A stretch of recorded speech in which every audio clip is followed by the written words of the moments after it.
गांव से बहुत दूर पहाड़ की एक ऊंची चट्टान पर बैठा एक व्यक्ति जोर जोर से रो रहा था। तभी वहां से एक बौद्ध भिक्षु गुजरे। उस व्यक्ति को रोता देख बौद्ध भिक्षु उसके पास गए और उससे पूछा, क्या इस चट्टान से कूदकर अपनी जान देना चाहते हो?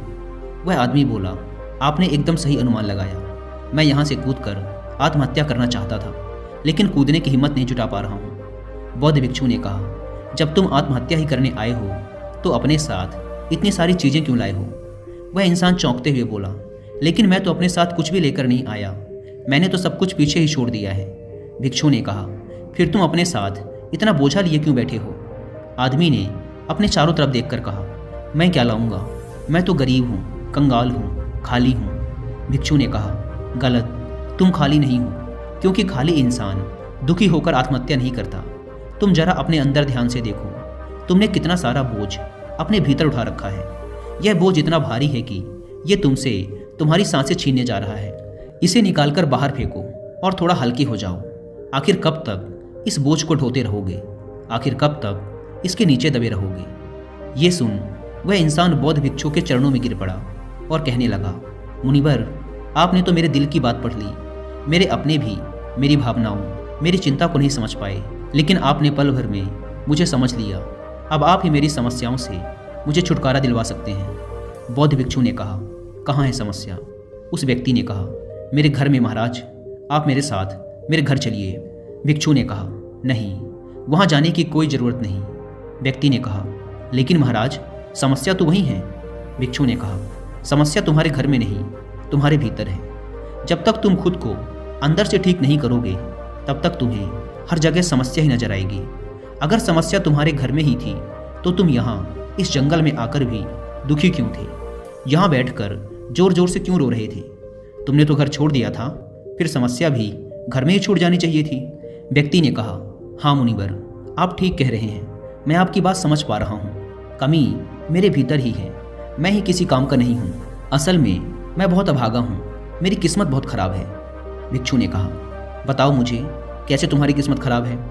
व्यक्ति ने कहा, मैंने अपने परिवार वालों से दूध का व्यापार करने के लिए बहुत सारा धन लिया था, लेकिन मेरा वो व्यापार चल नहीं पाया और सारा धन डूब गया, जिसकी वजह से मेरे सारे परिवार वालों ने मुझसे दूरी बना ली। मैंने उन्हीं के लिए ही तो ये सब शुरू किया था कि अच्छा व्यापार चलने पर बहुत सारा धन कमाऊंगा और अपने परिवार वालों को सारी खुशियाँ दूंगा, लेकिन वो सब मुझे मेरी इस असफलता का जिम्मेदार मानते हैं और पूरे दिन कोसते रहते हैं। अब तो मुझे भी लगने लगा है कि मैंने उनके साथ गलत किया है। मेरे ही साथ मेरे एक दोस्त ने भी दूध का व्यापार शुरू किया था, लेकिन उसका व्यापार बहुत अच्छा चल रहा है। अब मेरे घर वाले रोज़ मुझे ताना मारते हैं कि देख उसको, वो कितना सफल हो गया, लेकिन तू तो है ही निकम्मा, तुझसे कुछ नहीं होने वाला। मेरा दोस्त भी अक्सर मेरे घर आकर ये बताता रहता है कि वो कितना सफल हो गया है, कैसे उसने अपने दम पर इतना बड़ा व्यापार खड़ा कर लिया, उसने इसके लिए कितनी मेहनत की है। उसकी बातें सुनकर लगता है कि मैं सचमुच किसी काम का नहीं हूँ, और अब तो घर के हालात ऐसे हैं कि मेरा घर भी गिरवी रखा हुआ है। भिक्षु ने कहा, क्या तुम्हें मालूम है कि तुम्हारा मित्र अक्सर तुम्हारे पास क्यों आता है? व्यक्ति ने कहा, हाँ मुझे पता है, वो मुझे नीचा दिखाने आता है।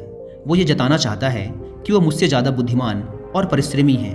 वो खुद को मुझसे अधिक श्रेष्ठ दिखाना चाहता है। वो चाहता है कि मैं उसकी सफलता देखकर दुखी होता रहूं। बौद्ध भिक्षु ने कहा, क्या तुम उसकी बातें सुनकर दुखी होते हो? व्यक्ति ने कहा, हाँ, दुख तो होता ही है। भिक्षु ने कहा, दुख किस बात का होता है, अपने असफल होने का या मित्र के सफल होने का? व्यक्ति ने कुछ देर तक सोचकर कहा, सच कहूँ तो अपनी असफलता से कहीं ज़्यादा दुख मित्र के सफल होने का होता है। भिक्षु ने कहा, मतलब तुम्हारे मित्र की असफलता पर तुम्हें खुशी होगी? व्यक्ति ने कहा, हाँ, बहुत ज़्यादा खुशी होगी। भिक्षु ने मुस्कुराते हुए कहा, असल समस्या तुम्हारा व्यापार में असफल होना नहीं, बल्कि तुम्हारे विचारों का नकारात्मक होना है। तुमने अपने मन को नकारात्मक विचारों से भर रखा है, और फिर उन नकारात्मक विचारों से उत्पन्न होने वाली नकारात्मक ऊर्जा तुम्हारे काम और दूसरों के साथ तुम्हारे संबंधों को बुरी तरीके से प्रभावित करती है। व्यक्ति बोला, हाँ मुनिवर, मुझे भी कई बार ऐसा ही लगता है। जब मैंने अपना व्यापार शुरू किया था, तब भी मेरे मन में इसी प्रकार के नकारात्मक विचार आ रहे थे कि कहीं मैं व्यापार में असफल ना हो जाऊं। मेरे मन में हमेशा ही ये असफलता का डर लगा रहता था, और अंत में मैं असफल ही हो गया। भिक्षु ने कहा, सबसे पहले तुम्हें तुम्हारे मन में सकारात्मक विचारों को जगह देने की जरूरत है। अभी तक तुम सकारात्मक विचारों की ऊर्जा से परिचित नहीं हो। हालांकि तुम्हारे मित्र की बातें तुम्हें दुखी करती हैं, लेकिन बातें वो सच्ची ही बताता है। वो अपने संघर्ष और अपने अनुभव की बातें ही बताता है। तुम उसके अनुभव और अपनी बुद्धि का उपयोग करो, उसके संघर्षों से मिली सीख का उपयोग करो। दुखी होने की बजाय इस बात की खुशी मनाओ कि तुम्हें घर बैठे एक सफल इंसान के अनुभव मिल रहे हैं। कड़ी मेहनत करो, हार मत मानो।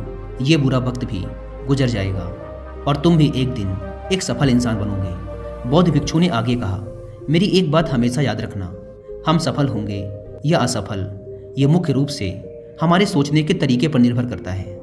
इसलिए ज़िंदगी की ओर हमेशा एक सकारात्मक व्यक्ति ने कहा, आप सच ही कह रहे हैं। मैंने अपने अंदर बहुत से नकारात्मक विचार भर रखे हैं और यही मेरी असफलता का कारण भी है। लेकिन क्या अपनों के लिए कुछ करना गलत है? मैं तो अपने परिवार वालों के लिए अच्छा कर रहा था, लेकिन उन्होंने ही मुझसे दूरी बना ली। भिक्षु ने कहा, असल में तुम संतावना और तारीफ चाहते हो। इस दुनिया में हर इंसान संतावना और तारीफ चाहता है। लोग चाहते हैं कि जब भी वो कुछ करें तो दूसरे लोग उनकी तारीफ करें। तारीफ ना मिलने पर मन दुखी और अनुत्साहित हो जाता है। लगने लगता है कि सब स्वार्थी हैं और मन में ऐसे विचार आते हैं कि जब इन्हें मेरे काम की परवाह ही नहीं तो मैं क्यों इनके लिए कुछ करूं।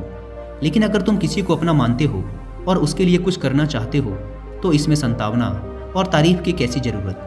तुम ऐसा क्यों सोचते हो कि तुम ये काम किसी और के लिए कर रहे हो? तुम उस काम को केवल अपना कर्तव्य समझकर करो। कर्तव्य समझकर किए गए कामों के लिए किसी भी प्रकार की प्रशंसा की जरूरत नहीं पड़ती।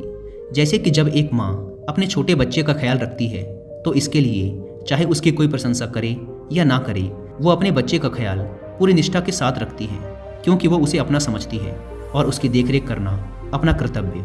इसी प्रकार तुम भी अपने कामों को अपना कर्तव्य समझकर करो। अगर दूसरों के द्वारा की गई प्रशंसा और बुराई तुम्हें सुख और दुख देती है तो तुम कभी भी खुश नहीं रह पाओगे, क्योंकि तुम्हारी खुशी अपने कर्मों पर नहीं बल्कि दूसरों के विचारों पर निर्भर कर रही है, जो कि हमेशा बदलते रहते हैं। व्यक्ति ने कहा, आप सही कह रहे हैं। अब तक मैं दूसरों से प्रशंसा और वाहवाही की उम्मीद से काम करता था, इसलिए मैं दुखी था। लेकिन अब से मैं आपकी दोनों बातें याद रखूंगा। पहली कि मुझे हमेशा सकारात्मक सोच रखनी चाहिए और दूसरी ये कि कभी भी किसी दूसरे को खुश करने के इरादे से कोई काम मत करो। लेकिन क्या इन दो सीखों के अलावा भी आप मुझे कुछ ऐसा दे सकते हैं जो कि मेरे सबसे बुरे वक्त में मेरा साथ दे? भिक्षु मुस्कुराए और अपनी झोली में से एक छोटी सी डिब्बी निकाली और कहा, यह डिब्बी मैं तुम्हें देता हूँ, इसे हमेशा अपने पास रखना। इसमें एक ऐसा राज है जो तुम्हें बड़े से बड़े दुख से भी बाहर निकाल लेगा। लेकिन इस डिब्बी को तभी खोलना जब तुम्हारे पास कोई दूसरा रास्ता ना बचे, जब तुम्हें सब कुछ व्यर्थ लगने लगे। वह व्यक्ति भिक्षु को धन्यवाद कर उस डिब्बी को लेकर चला गया। उसने भिक्षु की बताई बातों का पूरी तरह से पालन किया। अब उसने नकारात्मक सोचना छोड़ दिया था और अब उसे दूसरों की राय से भी कोई फर्क नहीं पड़ता था। उसने दोबारा अपना व्यापार शुरू किया, जिसमें वह बहुत सफल भी हुआ। उसके परिवार वाले भी अब उसकी इज्जत करने लगे थे। वह काफ़ी अमीर हो चुका था। उसने अब बीते समय के लिए रोना छोड़ दिया था, लेकिन फिर से समय ने अपना चक्र घुमाया। उसके राज्य में पड़ोसी राजा ने हमला कर दिया। उसकी घर दुकानें सब तोड़ दी गई। उसके परिवार के कई लोग हमले में मारे गए। वो अपने बीवी बच्चे की जान बचाकर दूसरे राज्य में भागा। अब उसके पास कुछ भी नहीं था। भूख के मारे उसके माँ बाप की मृत्यु हो चुकी थी। उसके बच्चे बीमार और भूखे थे, जिसके लिए उसे पैसे चाहिए थे, लेकिन उसके पास एक पैसा भी नहीं था। वह बहुत दुखी था। उसे अब सब व्यर्थ लग रहा था। भिक्षु की बातें भी व्यर्थ लग रही थी। वह अंदर से एकदम टूट चुका था। उसका फिर से आत्महत्या करने का मन होने लगा। तभी उसकी नज़र अपनी जेब में पड़ी उस डिब्बी पर गई जिसे भिक्षु ने दिया था। उसने डिब्बी खोली। उसके अंदर एक कागज और एक सोने का सिक्का था। उस कागज को पढ़कर वो जोर से हंसा। उस पर लिखा था, ये वक्त भी गुजर जाएगा। उसने उस सोने के सिक्के से अपनी नई शुरुआत की। हो सकता है कि आपके पास वो सोने का सिक्का ना हो, लेकिन हिम्मत तो है ना, कुछ तो कर ही लेंगे।